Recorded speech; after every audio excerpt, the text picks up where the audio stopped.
Hello, everyone, and welcome from wherever you are in this world to our webinar. In fact, the last webinar called House and Home, Capital and Migrants at the CERC in Migration and Integration at Ryerson University.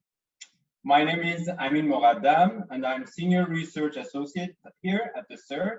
And it's my honor today to welcome our three distinguished panelists, Dr. David Lee, Professor Emeritus at the University of British Columbia, Dr. Aurélie Varel, researcher at the French National Center for Scientific Research in Paris, CNRS, in France, in fact, the National Center, and Dr. Chloé Reiser, postdoc at the University of Montreal. We have organized this panel with our blog series called Migrant Futures, that we run here at the CERC with Open Democracy. And I invite you to check out our blogs, but also the blog that one of the blogs related to this event has been already published. And we are going to have two other blogs soon published also in relation with the topic of our event today. As usual, we will have some time for the Q&A at the end of the three presentations. And please don't hesitate to send your questions in the chat box that we will collect with my colleague. Today we have a panel of 4 geographers, including myself as a moderator today, and dealing in our respective research with various aspects of housing and real estate market in relation with immigration and transnational mobilities. When immigrants enter the housing market or invest in the real estate, local housing, urban and migration policies are naturally brought into play. Buying a house often expresses a sense of attachment and belonging and is seen as a sign of success, particularly for immigrants. It may or not overlap with the dynamics of homemaking with a dream. For many immigrants, home ownership marks a step forward, a form of social or economic integration, both within their own community or vis-a-vis the rest of society. But at the same time, the nature of the housing market, as you all know, is an unequal process. Housing and the real estate is also about money and the circulation of money. Behind the transnational real estate market, we also find speculation and sometimes dirty money, not always, of course. Today, we are going to tackle some of these questions with our 3 panelists. The presentation deal with various social categories from the super rich and rich to the so-called middle class, even though the category of middle class is always very problematic in social sciences, and less privileged migrants to avoid saying unprivileged. Starting with Professor David Lee, a geographer, as I mentioned earlier, a professor emeritus at the University of British Columbia, who has been involved in a number of projects on immigration to Canadian cities, including immigration, housing, and labor markets. And he's the author, among others, of the very interesting and groundbreaking book, Millionaire Migrants, Trans-Pacific Lifelines, that was published in 2010. Without further ado, I hand it over to Professor Lee with a question. Professor Lee, it's a hard question, general question. What is the role of immigration in the globalization of the real estate? Thank you so much. That is a very big question. Good morning, everyone. Thank you for tuning in, though I guess that's the wrong expression these days. And I hope you find this informative. I'm going to turn straight to my presentation because my presentation really addresses precisely your question, if that's okay. And because our time is so limited, I'm going to read from a text here. Give me your tired, your poor, your huddled masses. Emma Lazarus's 1883 sonnet, which many of you know is inscribed on the Statue of Liberty in New York Harbor, welcomed many thousands of primarily European migrants to the United States. Her poem reflects a common perception that the typical migrant is poor and poorly resourced. But today it's been said that there is no such person as the average migrant. Wealth migration has become an important, though much smaller component of overseas migration this century.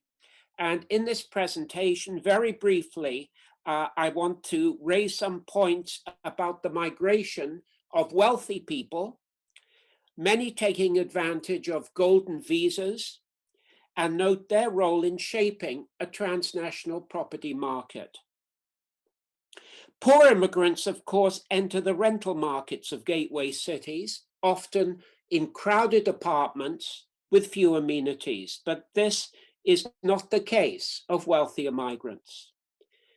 In Vancouver, for example, business immigrants with golden visas move speedily into real estate ownership.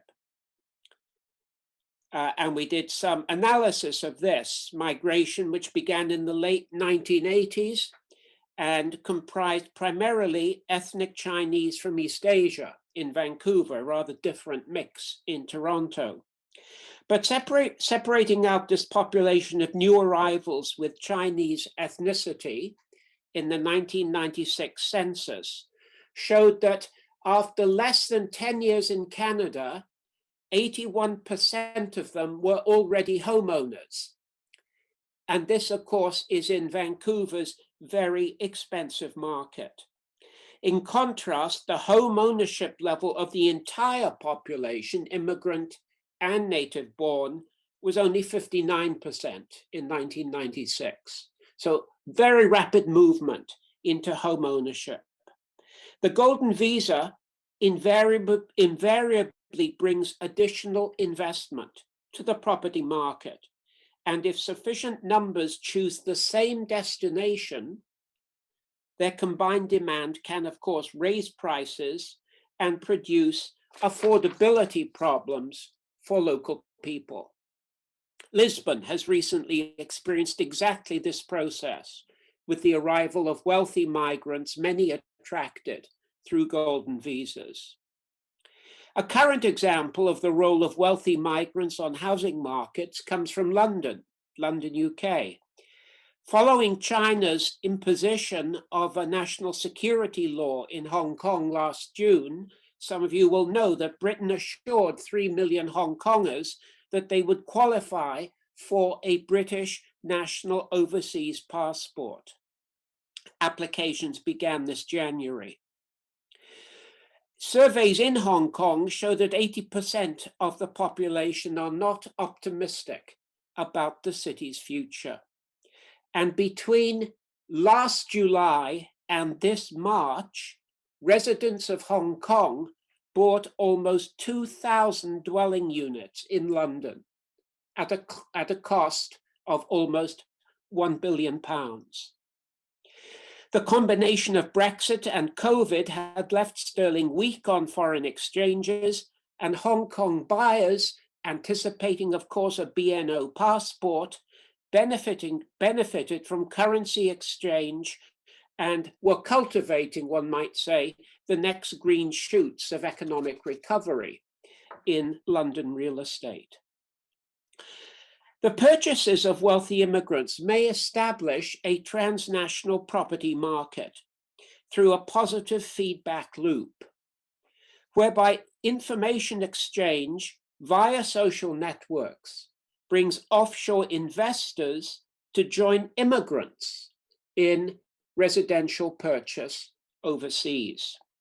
Apartments and houses are released for sale in weekend exhibitions in five-star hotels, curated by international real estate firms. Hong Kong and Singapore are famous hubs for these international property roadshows, but they're not alone. Phase 3 of London's Battersea Power Station redevelopment, featuring apartments for sale by Starchitects Norman Foster and Frank Gehry. When these apartments came to market, they were launched simultaneously in 13 different world cities, in Europe, in the US, in the Middle East, and in 6 cities in Asia. So here then is a transnational property market established. In 2020, during COVID, a Malaysian developer sold £20 million worth of London flats he was building during 3 weekends of Hong Kong hotel exhibitions. Now, a final point to make here concerns the globalization of real estate that is implicit in these examples I've given you. It brings not only transnational buyers, but also transnational development companies as well. The creation of a trans-Pacific property market between Vancouver and East Asia was declared by the arrival of 3 of Hong Kong's 4 largest development companies to develop the site of Expo 86, a large and valuable location on the edge of downtown. This is repeated on a much larger scale in London. As you can tell, I'm doing some research in London at present. It's repeated on a much larger scale there, where immigrants and investors from East Asia, the Persian Gulf, and South Asia, all of whom have moved to London, have been followed by development companies from China, Hong Kong, Qatar, and India. A few years ago, Hong Kong Chinese, Singaporean, Malaysian, and Qatari developers in London had planning permission to build 33,000 dwelling units. So it's a big movement, especially into these cities. Both demand and supply appear then in this transnational property field. I'm now into my last paragraph, if we're keeping the time. And the last point I wanted to make is that there's something of a symbiosis between these transnational builders and buyers, because immigrants and investors have an affinity for home country developers. In Sydney, Australia, Chinese developers followed Hong Kong-based property development in and around Sydney's Chinatown. The largest project was the $500 million Greenland Centre with 500 residential units. And the point I want to make here is at the launch of this centre in Sydney, built by a Chinese developer, over 80% of units were sold in the first few hours, almost all to ethnic Chinese buyers. Half of them offshore, half of them temporary or permanent immigrants to Australia. Sales in that one day were worth $250 million to Greenland, even though construction had not begun and completion was not anticipated for another 4 years. So thank you. Thank you very much, Professor Lee. This is really fascinating, and your presentation shows the interconnectedness of these different scales, but also the armature, I would say, of this industry between different locations, geographical locations. Our second speaker, Dr. Aurélie Varel, she's a senior researcher, as I mentioned earlier, at the French National Center for Scientific Research, CNRS.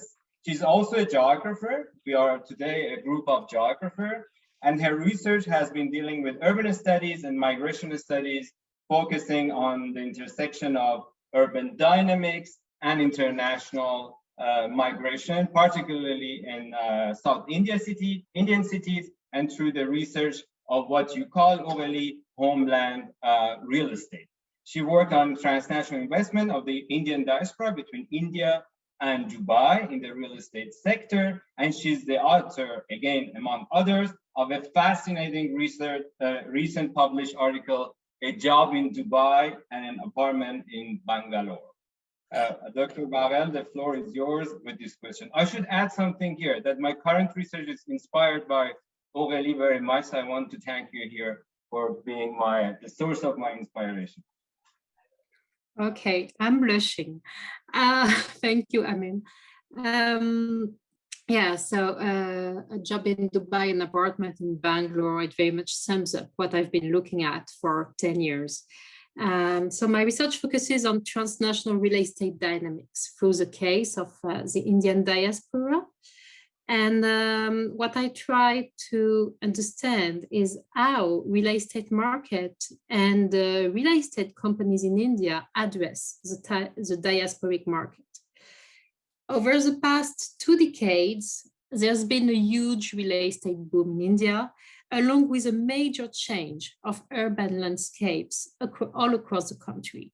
It gave birth, and even more than 2 decades, it gave birth to satellite towns such as Gurgaon in south of New Delhi, or to the new suburbs dotted with private enclaves, residential towers, gated communities all around cities and metropolises in India.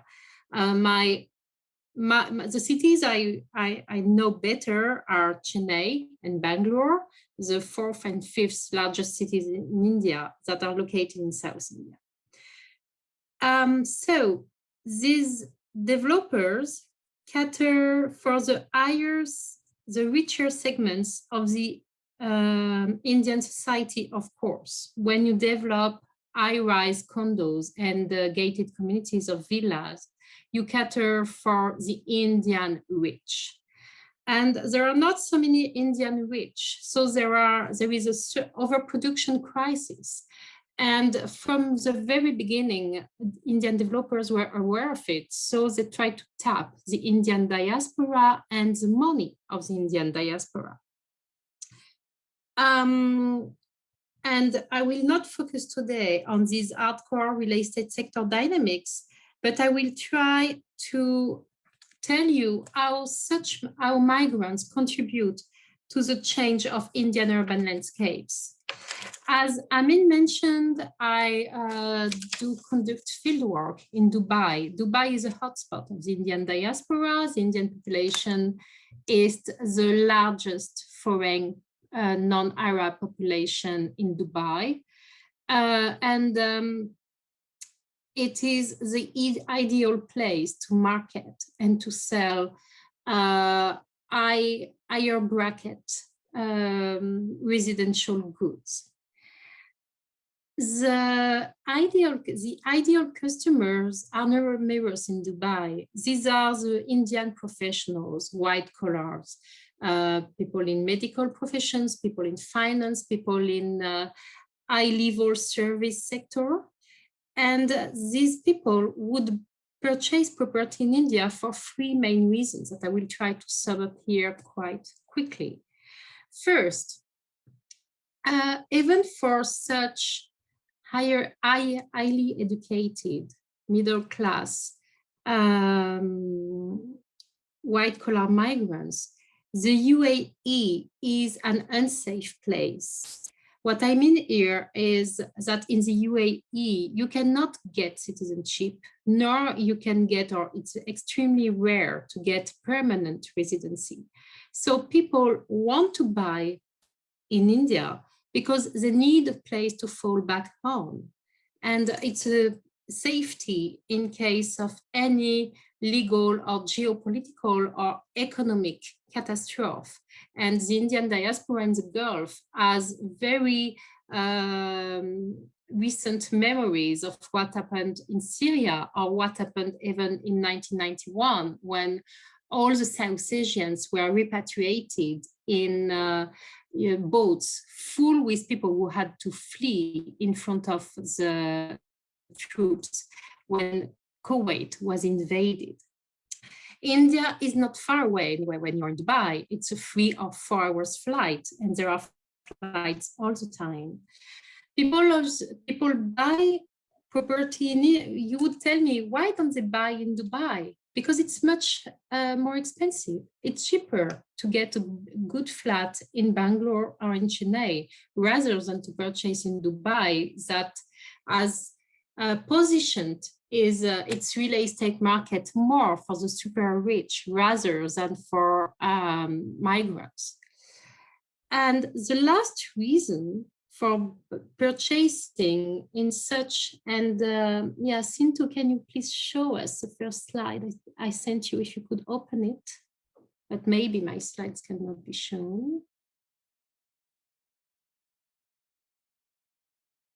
Yeah, so that's a developer website, and it gives you an idea of the kind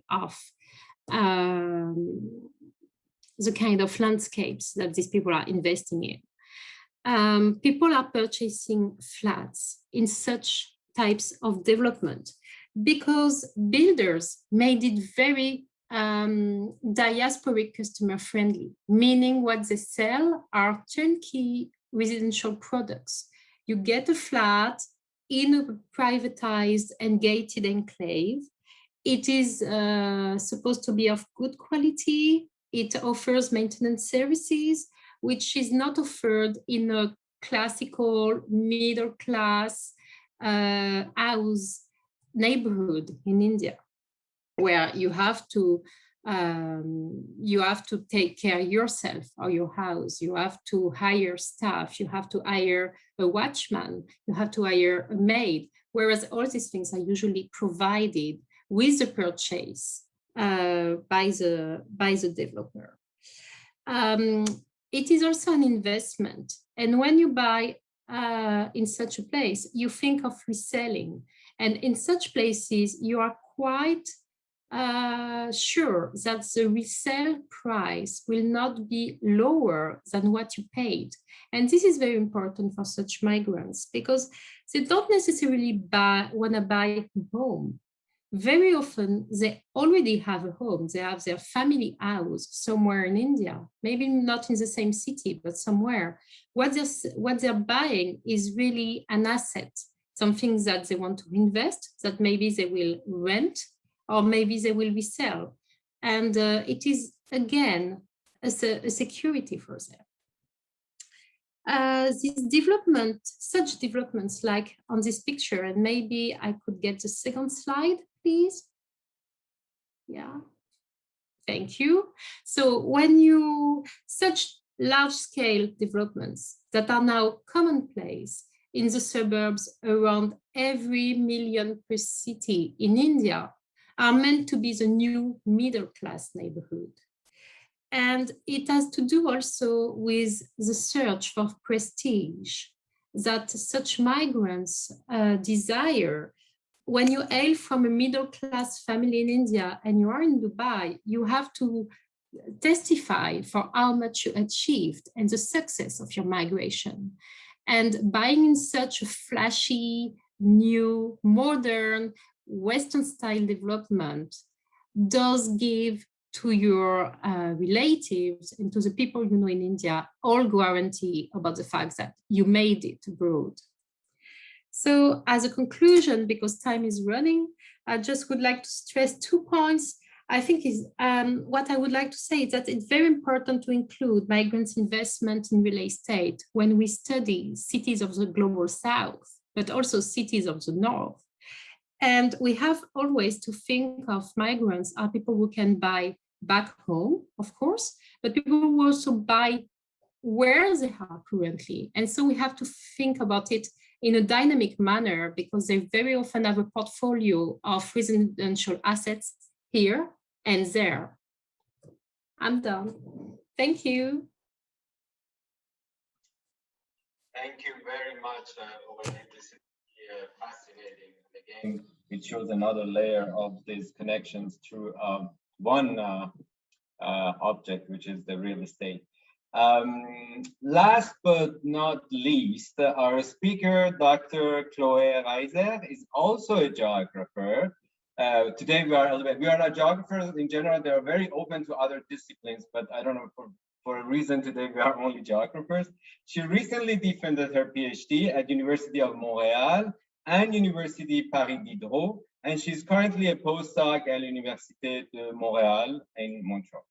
Her research aims to analyze the residential strategies of immigrant families, particularly less privileged immigrants, in the light of housing policies and local real estate in Montreal.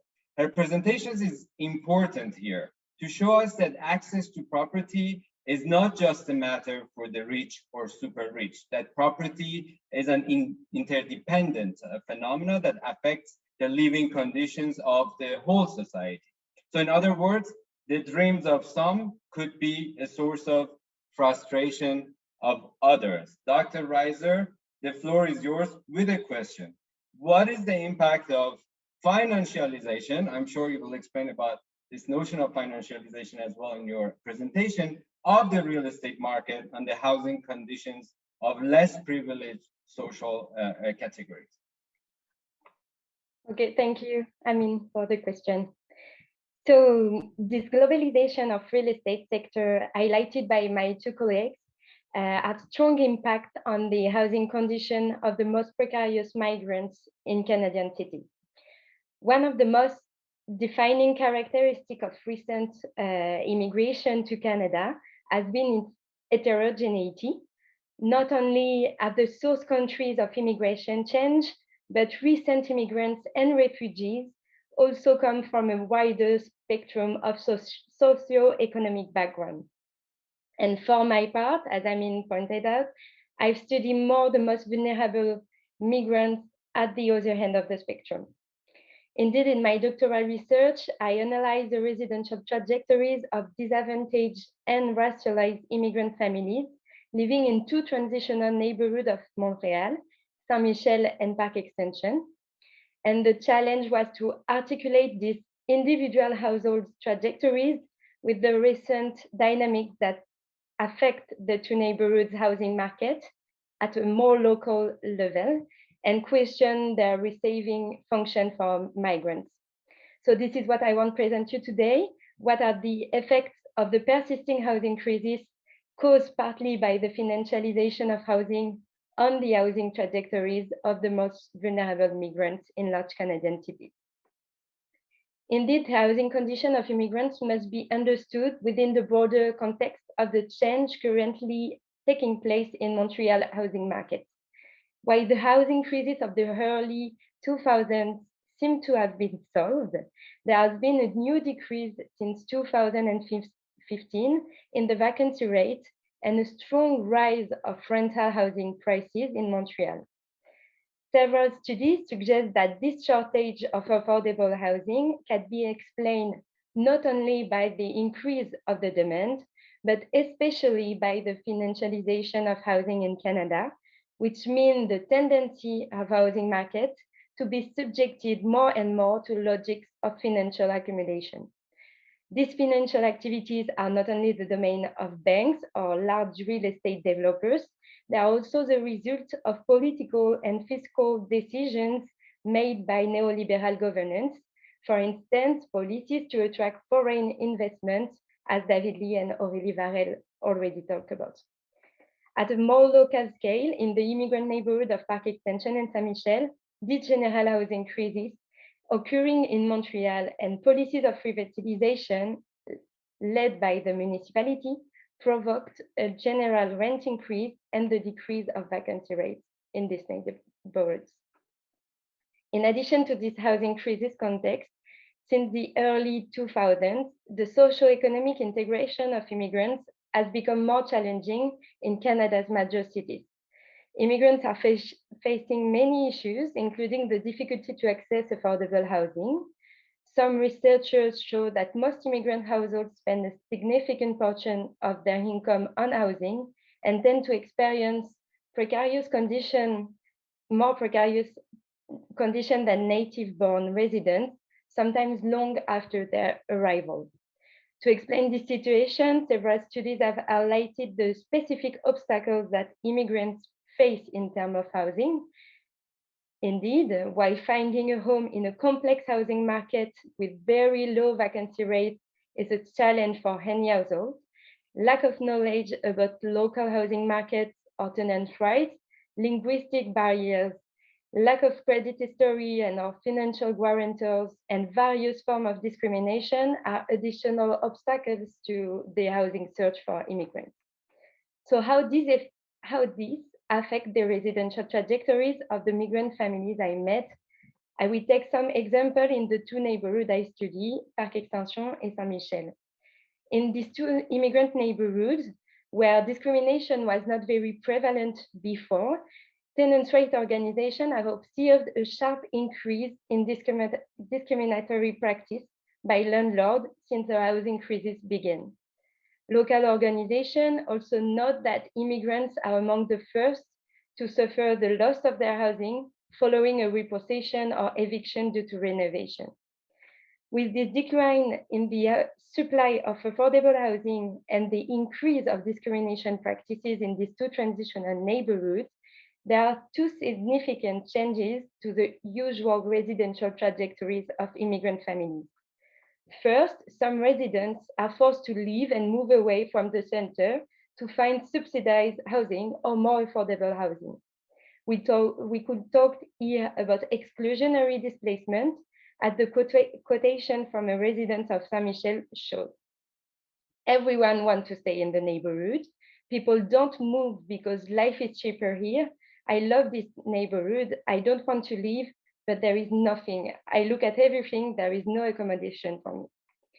Second, some other families feel forced to stay in inadequate accommodation and have to forget about their plan to move or to become owners, precisely because they feel that housing crisis has reduced their possibilities of finding a new dwelling in a tightening market. This forced residential immobility also constitutes a form of displacement pressure, as residents find themselves stuck in place. As this quote from a resident of Park Extension living in an overcrowded housing shows. As I'm currently sleeping on the couch in the living room, my daughter says to me, "Mom, we want you to have a room." But I told them we will never find that elsewhere at the same price. So this situation greatly reduced their perspective for social and spatial mobility and caused a lot of uncertainty regarding the realization of their residential projects. This difficulty in finding and or keeping housing for immigrants slowed down their integration process and ultimately threatened the receiving function of immigrant neighborhoods in major Canadian cities. In this regard, we can see a significant decline in residential mobility in some neighborhoods at Park Extension. In conclusion, this communication has highlighted several elements. The ongoing crisis has resulted in the growing precariousness of housing conditions for the most vulnerable migrants in transitional neighborhoods of Montreal. These housing challenges have a big impact on their housing trajectories and influence their social inclusion in the city and in the welcoming society. And finally, one may wonder whether these evolutions will lead to the loss of the receiving function of these two pericentral neighborhoods or the getaway cities, generally speaking. So with this short presentation, I hope I have underlined the clear linkage between the structure of the metropolitan housing market and the residential migratory dynamics of immigrants at a more local neighborhood level. Thank you. Thank you very much. Thank you, Chloe.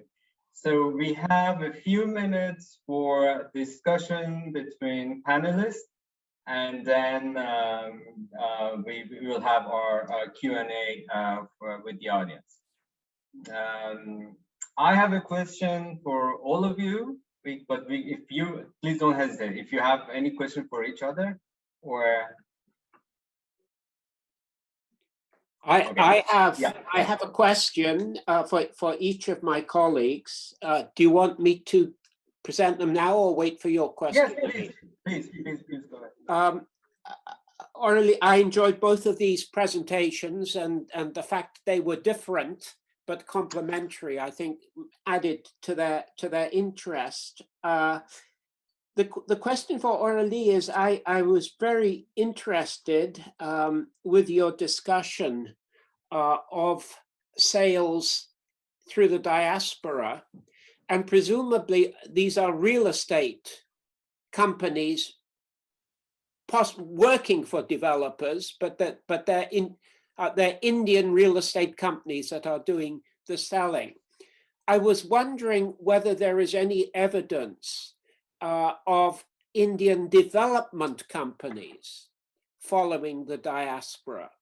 Now, you mentioned, of course, the special case of Dubai, that geopolitically, this is not a place where elites, Indian elites would want to locate. But what about the diaspora in Australia? What about the diaspora in Canada? What about the diaspora in the UK? Can you see there the most likely there is still the selling of units for the homeland, but is there also a movement of developers to take advantage of this diasporic market? Sorry, that's a bit complicated. Was it clear? Yeah, it was. Yeah. Shall I answer now? Or? Oh, well, yeah. why don't I give Chloe a question too? Yeah, exactly. And then you've both got time to think.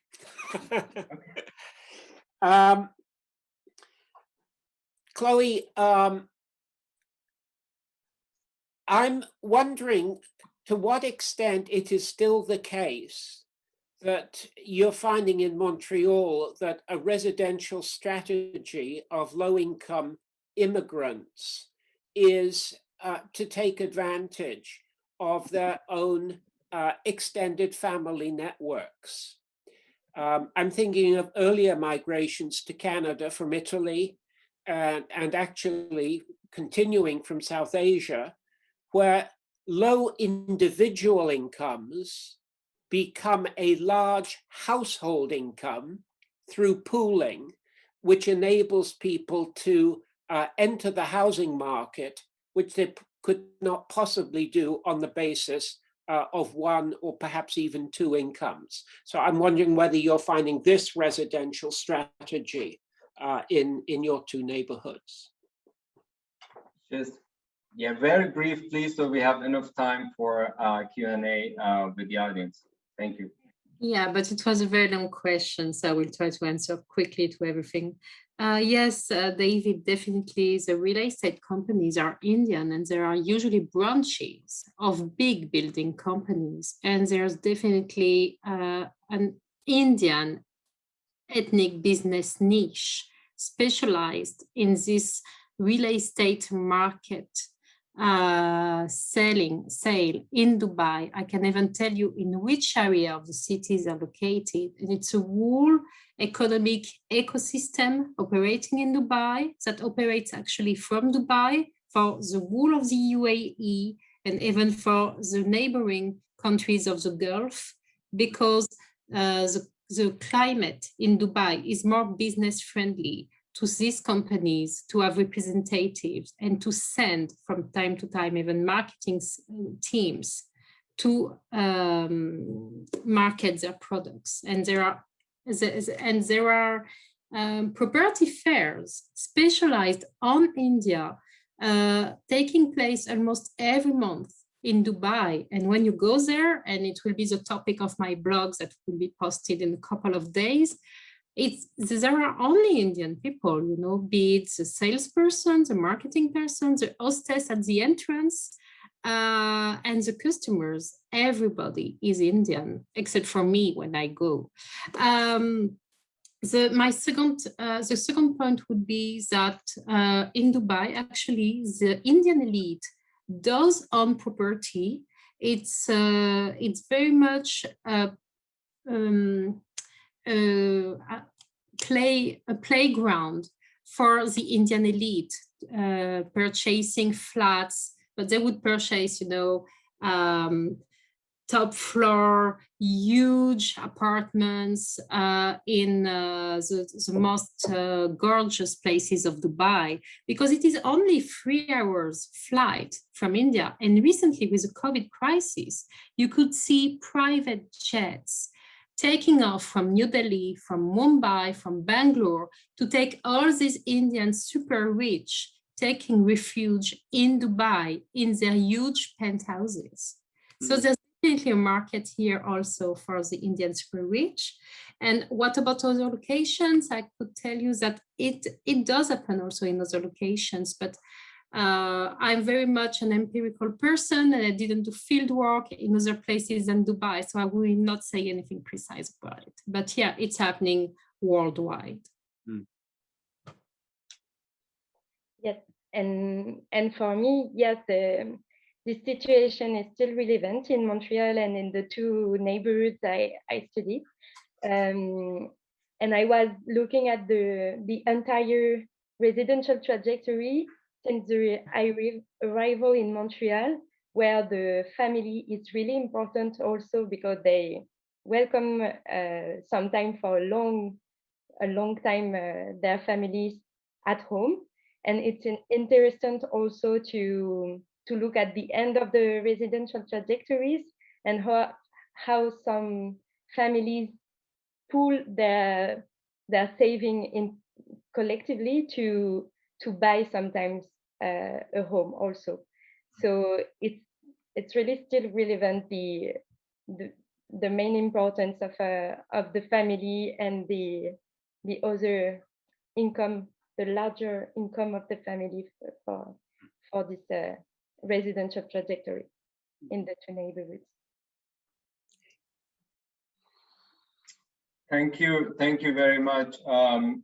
So I am going to start the questions that we have received for all of you. The first question from Anatri and Philippe at the CERC about the rental market. So I'm reading the question. These investments, I guess the question is to all of you. These investments impact the real estate market, but they also influence the rental market and the configuration of the city, whether by diversifying the city through new urban population or through desertifying the city, because people buy but then do not live in the houses. So how do such processes compare in different cities, let's say Vancouver, Toronto, Lisbon, London, or Bangalore? Basically, the local impact of these investments at the neighborhood level, but also on the rental market.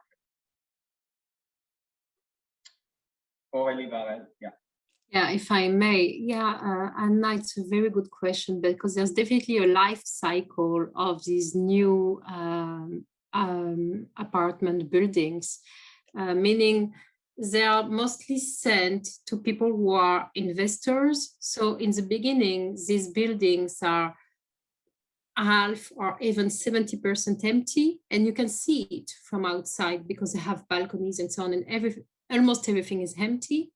Then, because you cannot leave a flat empty for long for various reasons, it goes to the rental market, either to the rental market, or it would be occupied by members of the family. Typically in India, people always have large extended families, and there's always a relative who can occupy it, or somebody a relative knows, etc. But it definitely doesn't help solving the housing issue in Indian cities, because it operates only for the upper bracket, and it contributes to further segregation in the city, because to develop such big enclaves, you have to evict poorer sections of the society. So definitely, to some extent, a professional in Dubai purchasing property in Bangalore will become an agent also of further urban segregation. Thank you, Aurélie. So the two next questions are somehow related to each other. The first one for Chloé. In your study, how do you tend to categorize these advantaged families? Basically, how did you define this category as a social category? That was from Taqwa Mohammed Mahdi. And the second question from Sarah Hormozi-Nejad for Dr. Lee. Dr. Lee, thank you very much for your interesting talk. I understand that your talk was focused on affluent immigrants, but do you think that home ownership in Canada necessarily shows socioeconomic position of immigrant home ownership. Immigrants may purchase homes in Canada with mortgages they can barely afford. They nonetheless purchase homes. Partly due to culturally shaped understanding of what it means to own a property. So I wonder if the high rate of home ownership among Chinese immigrants in Vancouver can necessarily be associated with high socioeconomic status. So both questions are about how would we define social categories with these practices?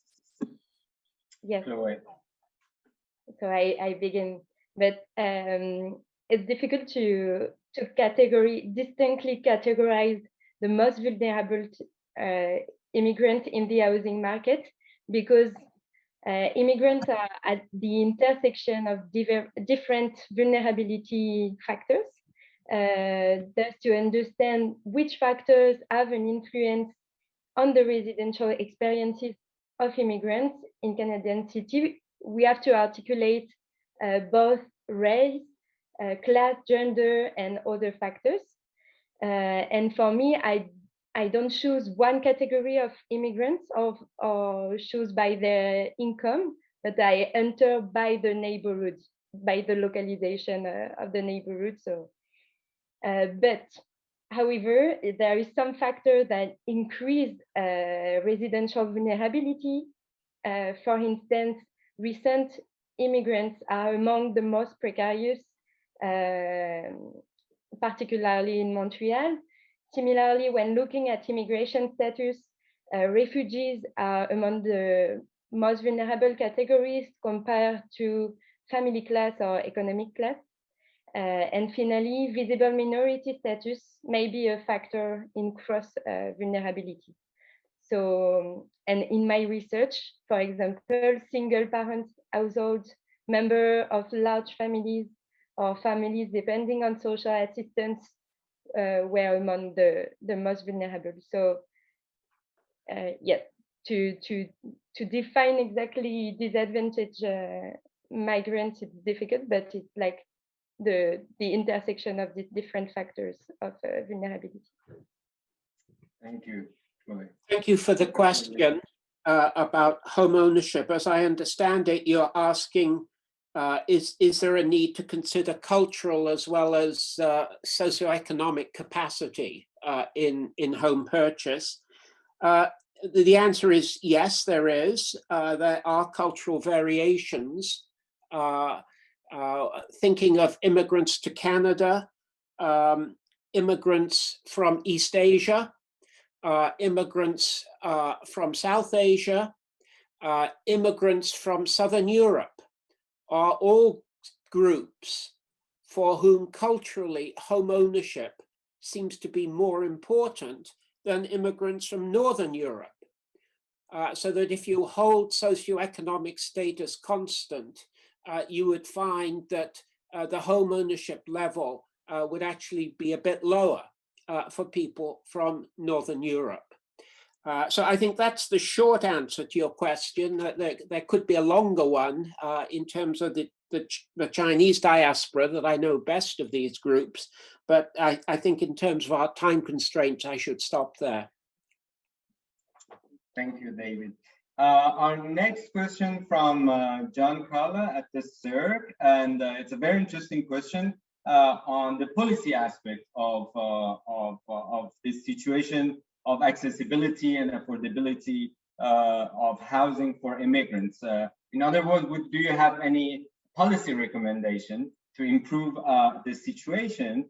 And also the question John asked about housing taxes directed and non-resident, that I think Chloe could also address, as it's a new situation, it's a new regulation. As I understand. Chloe, would you like? I can begin, but yes. So in Canada, in Ontario and British Columbia, there are new political to tax foreign buyers. I think David Lee can talk about that better than me, but there are some plans to do before the pandemic to do this in Montreal. And for me, but it's like an opinion, but for me it can help to reduce the financialization and globalization, the financialization of housing in Montreal, and can reduce the impact of the financialization. But I think with the pandemic, it's with for example, in Quebec, the Conservative Party is asking for level up the taxes. So I think it's not a project now after the pandemic to tax this foreign investments. So, but I don't know. I think that you have more to say. Shall I add a little bit, or do you want to go on to the next question? I mean, sure, please, if you want to add something on this question. Okay. I think the bigness of the question, the first thing we've got to say is, which immigrants are we talking about? Because to go back to my earlier point, there is no such thing as the average immigrant. Are we talking about policy addressing wealthy immigrants or poorer immigrants? And my recent research has been looking at situations where wealthy immigrants have brought a level of capital to local housing markets, often through golden visas, that have created a fundamental mismatch between local wages and house prices. And this is where the taxation argument has been applied here, as it has in many other countries, including Hong Kong and Singapore, to try to protect housing markets for people who work in those markets. And I think overall, the assessment is that taxes work quite well, but they don't necessarily work for a very long time. And that people who are quite wealthy start to regard taxes as the cost of doing business. And so while initially it's a barrier that without further supplement has a finite life. Thank you. Our next question is a very interesting question because it somehow relates also to one of the topics that we work on at the CERC. The question is about it. Do you think that migrants, by going to Canada, by going always to Montreal, Toronto, Vancouver, they are somehow somehow acting against their own self-interest, because they're going always to the same cities? And do you think that there is any way to encourage them to move to less expensive centers or maybe smaller cities? It's also something that we work on at the CERC on smaller and middle-sized cities. So maybe that's one of the aspects that could be also developed with this regard. I mean, how could we do actually? Is there any possibility of encouraging people to go to other places to have access to less expensive housing? Shall I answer that, or do you want to, Chloe?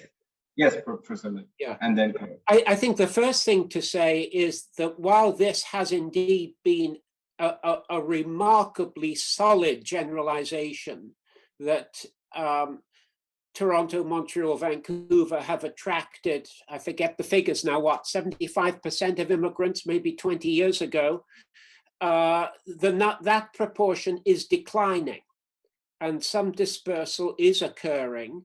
And in part, it is occurring for exactly the reason that you suggested, and that is the housing challenge.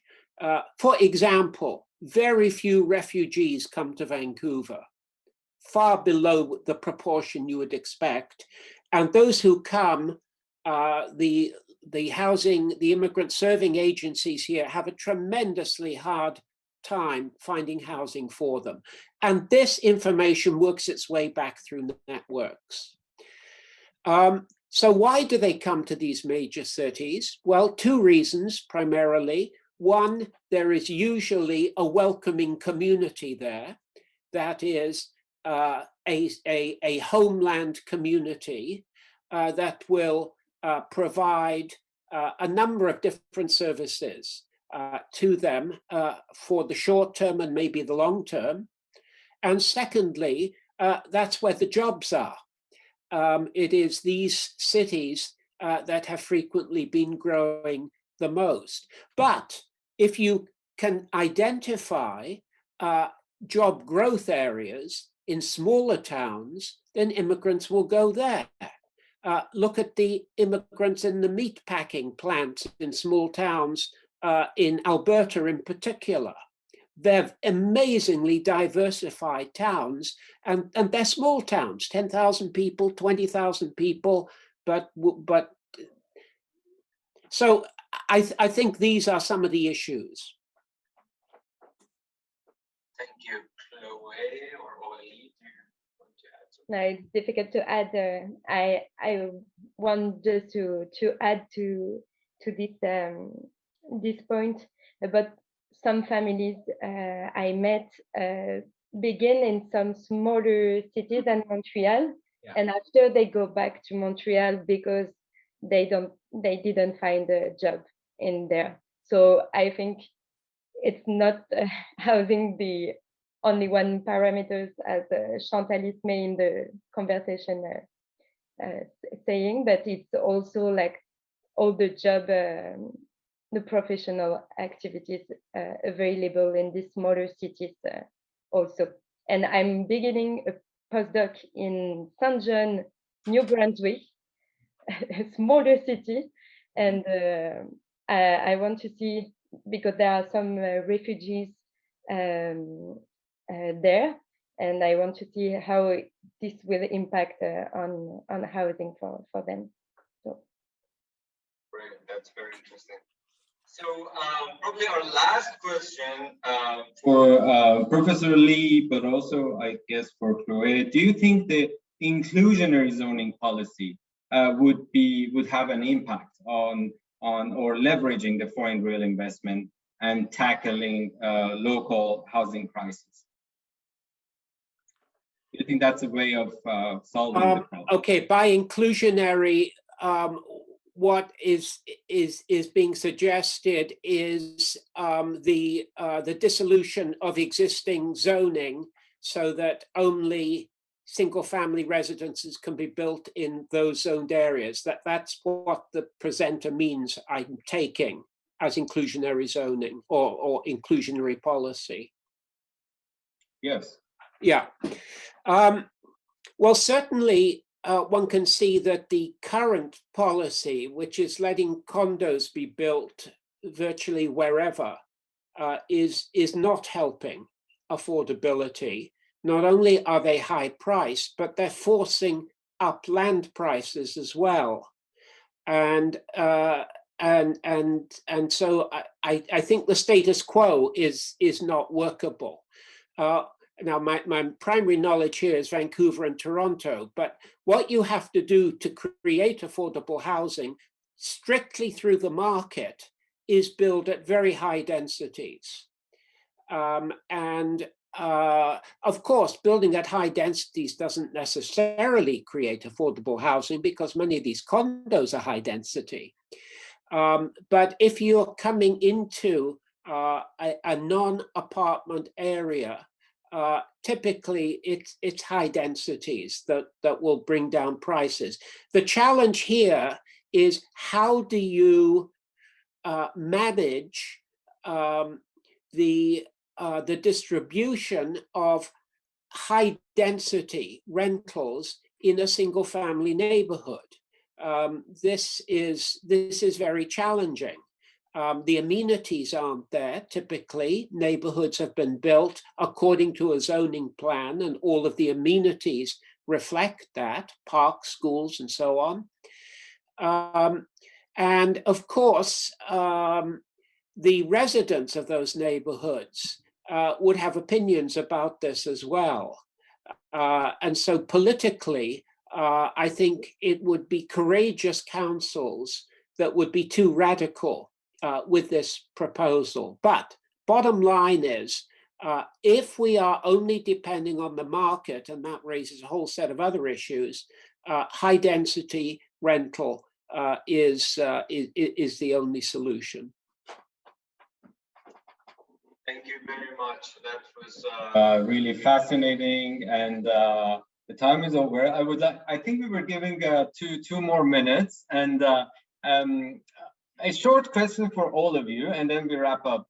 What is the role of the dreams and dream in this market? And this can we say that the dream is also part of these processes beyond the money aspects and investment aspects of these of the real estate market? To all of you, and then we. Yes, dream is definitely at the core of all this beyond the economic rationality. And Risha asked me on the one question specifically to India that could not be read, but yeah, be it for a very low income migrant who's struggling or a super rich, there's always this idea that you want a house to be built on your ancestral land. Location, type of accommodation, it changes according to the background of the migrant, but the dream of the house back home is very much one of these invariants of the culture of migration. Great. Thank you. Chloe or Professor Lee, would you like to add something on dreams of housing? No, just I haven't met some families living in social and community housing in Montreal. So they succeed to have an housing accommodation, social accommodation, and even them, they just dream about have some being owners of their own home. So yes, it's still something really important for them. Immigration is all about dreaming. It's about hoping, aspiring for something that is better. And part of that dream is the home. And that dream is not only for oneself, but one dreams for one's children. And so many immigrants will say, we moved here for the children. Mm-hmm. So there is a dream for the next generation, which I think is right at the heart of immigrant motivation. Okay, what a great ending point, ending our panel today with the note on dreams, the last webinar of our webinar series today with the message of hope and dream. Thank you everyone for your participation in this event. I would like to thank our three panelists again, and particularly Sintu Vimaladasan, our event and special project coordinator here at the CERC, for her tremendous work in organizing this event, and Laura Matthews for her great communication skills here at the center and promoting the event. We look forward to seeing you in our future events, I guess the next academic year. And please, again, don't hesitate to check out our website and the two other blogs that are going to be published in relation with the topic of our event today. Thank you so much. Have a great day or night.